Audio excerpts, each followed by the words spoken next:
इस वीडियो को भी सदका जारी के तौर पे आगे फॉरवर्ड करें, ताकि वो लोग कि जो एक्सरसाइज कर रहे हैं लेकिन उनको रिजल्ट्स नहीं मिल रहे, तो उनको फ़ायदा हो सके।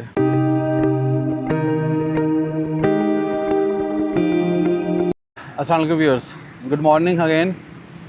तो मेरे से कुछ यूट्यूब पे कमेंट्स आ रहे थे, लोग पूछ रहे थे कि सर बताएं कि बेस्ट फ़ैट लॉस एक्सरसाइज क्या हो सकती है और बेस्ट टाइम फॉर एक्सरसाइज कौन सा हो सकता है। तो इसमें मैं आपको कुछ पॉइंट्स बताऊंगा, उसके मुताबिक आप खुद अंदाज़ा लगाइएगा कि कौन सा टाइम आपके लिए बेस्ट है फॉर एक्सरसाइज। इसमें व्यूअर्स सबसे पहले तो ये आप देखें कि सुबह के टाइम एक तो आबो हवा बड़ी साफ़ होती है। आपको पता है कि आजकल एयर क्वालिटी इंडेक्स का कितना ज़्यादा ख़राब हो चुका है पूरे पाकिस्तान के अंदर, कुछ शहरों में तो बहुत ज़्यादा, और ख़ासतौर पे फैसलाबाद का तो एयर क्वालिटी इंडेक्स तो बहुत ख़राब है। तो उस वाले से सबसे जो फ्रेश एयर होगी वो तो मॉर्निंग में ही होगी, क्योंकि आमतौर पर जब आपकी ट्रैफिक चलती सारा दिन तो शाम तक जो है हवा में इतनी ज़्यादा डस्ट मुअल्लक हो जाती है, जिसकी वजह से आपको सांस लेने में दुश्वारी होती है और ऑक्सीजन लेवल भी ड्रॉप हो जाता है। तो इसलिए सबसे जो बेस्ट टाइम है वो तो है जी मॉर्निंग का टाइम, अगर हम बात करते हैं एयर क्वालिटी इंडेक्स की।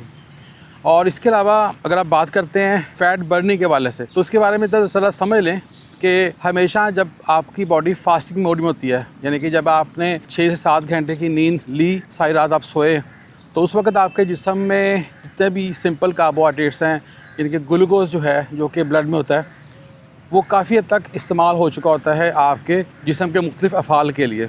और इसीलिए जितनी भी आपकी एनर्जी की रिक्वायरमेंट है वो आपका जिस्म फ़ैट रिज़र्व से पूरा कर रहा होता है। या यूँ कह लें कि ब्लड में ग्लूकोज जब कम होता है तो हमारा जिस्म जो है अपनी एनर्जी की ज़रूरियात जो है वो फ़ैट को तोड़ कर पूरा करता है। तो इस दौरान अगर आप साथ एक्सरसाइज भी करें तो उससे क्या होगा कि जो आपने एडिड रिस्पॉन्सिबिलिटी डाल दी बॉडी के ऊपर in the form of exercise, उसका जो शेयर है एनर्जी का वो भी फ़ैट से आएगा, जिसकी वजह से आप जिस्म में मौजूद चर्बी को बड़ी तेज़ी से कम कर सकते हैं। इसके अलावा इसमें एक और टिप बड़ी अच्छी आपके लिए है कि अगर आपने फ़ैट बर्निंग के प्रोसेस को इम्प्रूव करना है तो उसके लिए आप किसी भी एक्टिविटी से पहले आधा घंटा पहले आप ब्लैक कॉफ़ी का एक कप पिएंगे, जिसकी क्वांटिटी जो है 180 to 200 ml हो सकती है। उसमें किसी किस्म की शुगर नहीं डालनी है आपने, ना ही आपने दूध डालना है, ना क्रीम डालनी है। उसको लेने के बाद आप देखिएगा कि बॉडी के अंदर फ़ैट बर्निंग का प्रोसेस बहुत ज़्यादा फास्ट हो जाएगा, यानी कि वो रिज़ल्ट्स जो आपको वैसे स्लो मिल रहे थे, अब कॉफ़ी पीने के बाद आपकी जो फ़ैट बर्निंग का प्रोसेस है वो बहुत ज़्यादा फास्ट हो जाएगा। क्योंकि व्यूअर्स हमारा जो कॉफ़ी पीने का मकसद क्या था कि ये हमारी बॉडी में फ़ैट की जो मोबिलाइजेशन को इम्प्रूव करता है। कुछ लोग पूछते हैं कि कौन सी एक्सरसाइज बेहतर रहती है। इसमें आप ये बात याद रखिए कि फ़ैट को बर्न करने के लिए आप लो टू मॉडरेट एक्टिविटी करें, कभी भी इतनी एक्टिविटी ना करें। कुछ लोग जज्बाती हो गए बहुत ज़रा तेज़ भागना शुरू कर देते हैं, या कोई ऐसी एक्सरसाइज करते हैं जिससे सांस बहाल नहीं होता। तो हमेशा ये बात याद रखिएगा कि आपने फ़ैट बर्निंग करानी है तो ऐसी एक्सरसाइज करनी है जिसमें आपका सांस तो फूले लेकिन सांस बहाल रहे, सांस उखड़े नहीं, क्योंकि फ़ैट के ऑक्सीडेशन के अंदर ऑक्सीजन ज़्यादा इस्तेमाल होती है। तो जैसे जैसे आपकी बॉडी में ऑक्सीजन का लेवल कम होता है तो फ़ैट बर्निंग का प्रोसेस भी कम हो जाता है। या यूँ कह लें कि अगर आप बहुत ज़्यादा तेज़ भाग रहे हैं या कोई ऐसी एक्सरसाइज कर रहे हैं कि जिस वजह से आपकी बॉडी में ऑक्सीजन की कमी होती जा रही है, तो उसकी वजह से आपके फ़ैट बर्निंग का प्रोसेस भी कम होता जाएगा और उससे आपको पूरा फ़ायदा नहीं होगा। तो इसलिए जब भी आपने फ़ैट बर्निंग के लिए एक्सरसाइज करनी है तो उसकी इंटेंसिटी लो टू मॉडरेट होनी चाहिए, मतलब आपको सांस तो चढ़े लेकिन सांस उखड़े नहीं। इसके अलावा आपने अगर सपोज़ वॉक कर रहे हैं तो वॉक के जो स्टेप्स हैं वो कम से कम 120 स्टेप पर मिनट होना चाहिए, या ये कह लें कि 1 सेकंड में आप 2 स्टेप ले रहे हों, तो फिर आप प्रॉपर फ़ायदा उठा सकते हैं किसी भी वॉक करने के प्रोसेस से। और इस तरह से करने से आप का जिस्म जो है हर 20 स्टेप पे 1 कैलोरीज बर्न कर रहा होगा। इसको एक दूसरे एंगल से भी देख लेते हैं कि जब आप एक्सरसाइज करें या वॉक करें तो उस वक्त आपका हार्ट रेट है वो 120 बीट्स पर मिनट तक जाना चाहिए, जिसकी वजह से आप का जो फैट बर्निंग प्रोसेस है वो काफ़ी ज़्यादा इम्प्रूव होता है। और एक और बात बड़ी इंपॉर्टेंट कि जब आप इस फ्रिक्वेंसी से एक्सरसाइज करते हैं, यानी कि जैसे बताया मैंने आपको कि 120 स्टेप पर मिनट के हिसाब से या 120 बीट्स पर मिनट जो हार्ट रेट है, तो पहले 20 मिनट आपका जो जिस्म है वो फैट्स की सिर्फ मोबिलाइजेशन में लगा रहता है, यानी कि फ़ैट की जो बर्निंग का प्रोसेस है वो भी स्टार्ट नहीं होता। तो इट टेक्स अबाउट 20 मिनट्स, जिसे हम कहते हैं वार्म अप सेशन, कि जिसमें आपका जिस्म सिर्फ अपने आप को तैयार कर रहा होता है फ़ैट से एनर्जी लेने के लिए। कुछ लोग होते हैं कि वो 20 मिनट से पहले ही रोक देते हैं एक्सरसाइज और उससे उनको पूरा फ़ायदा नहीं हो पा रहा होता। इसलिए ये बात याद रखिएगा कि जब आपने फ़ैट को बर्न करना है तो एटलीस्ट 20 मिनट का वार्म अप करना पड़ेगा। उसके बाद का जो टाइम है ना, वो आपकी बॉडी एक्चुअली फ़ैट को बर्न कर रही होगी। इसके अलावा एक और बात, जब भी आप एक्सरसाइज करें तो एक्सरसाइज के फ़ौरन बाद आपकी कौन कौन सी एनर्जी रिक्वायरमेंट बढ़ जाती हैं। उसमें सबसे पहले तो आपने पहले 1 घंटे में कोई प्रोटीन इनटेक करनी है, जिसमें आप अंडे भी ले सकते हैं। जैसे कि को मैंने बताया था पिछले व्लॉग्स में भी कि हमारी जो बेसिक प्रोटीन की रिक्वायरमेंट है वो है 1 ग्राम पर केजी ऑफ बॉडी वेट। लेकिन अगर कोई बंदा एक्टिव है, एक्सरसाइज कर रहा है, तो उसके लिए उसकी रिक्वायरमेंट बढ़ जाती है, या यूँ कह लें कि वो 2 ग्राम पर केजी ऑफ बॉडी वेट तक जा सकती है। तो जब भी एक्सरसाइज करें उसके बाद आपने प्रोटीन की सर्विंग ज़रूर लेनी है, प्रेफरेबली 2 अंडे उबाल लें और वो आप खा लें।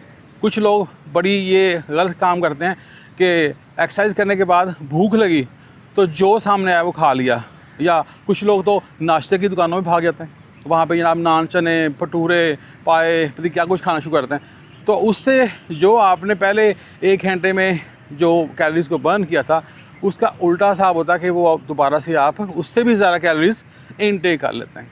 तो हमेशा ये बात याद रखिए कि जब आपने एक्सरसाइज कर ली है उसके विदिन 1 आवर आपने कोई प्रोटीन लेनी है, और वो सबसे अच्छी बात तो है कि आप अंडे ले लें, 2 अंडे बॉयल करके वो खा लें।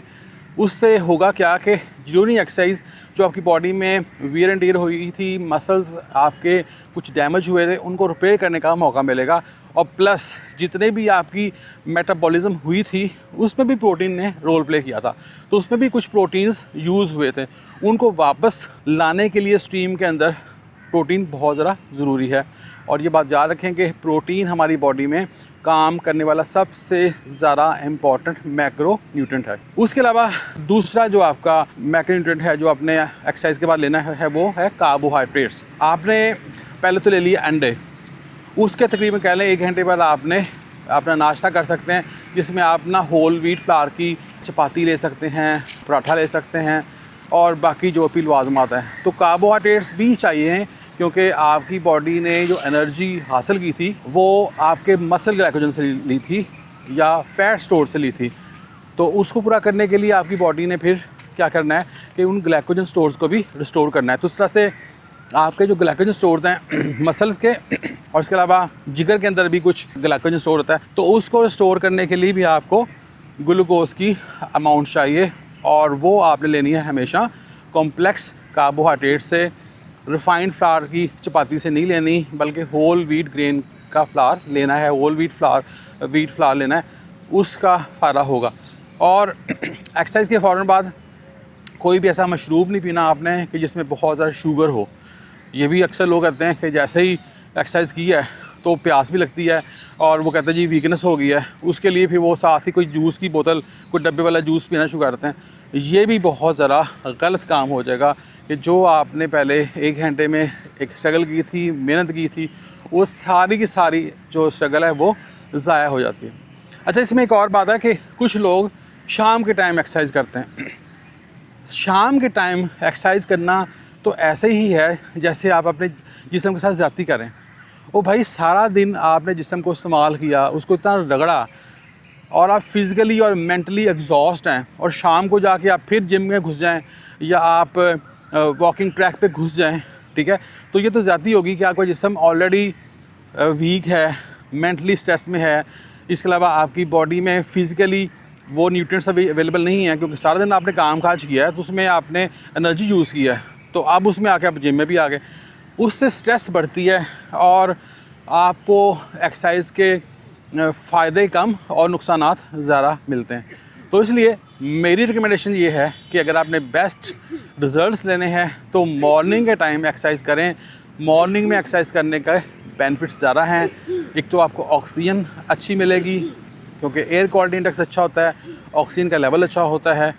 इसके अलावा आपकी जो बॉडी है वो उस वक्त फ्रेश होती है। सुबह आप नींद पूरी करके उठते हैं तो आपकी बॉडी फ्रेश होती है, प्लस आपकी जो बॉडी है वो फास्टिंग मोड में होती है। मीन्स कि आपकी जो ब्लड में ग्लूकोज का लेवल है वो काफ़ी हद तक कम होता है, जिसकी वजह से आपका जिस्म जो है एनर्जी की रिक्वायरमेंट पूरी करने के लिए आपके जो फ़ैट को ज़्यादा टारगेट करता है।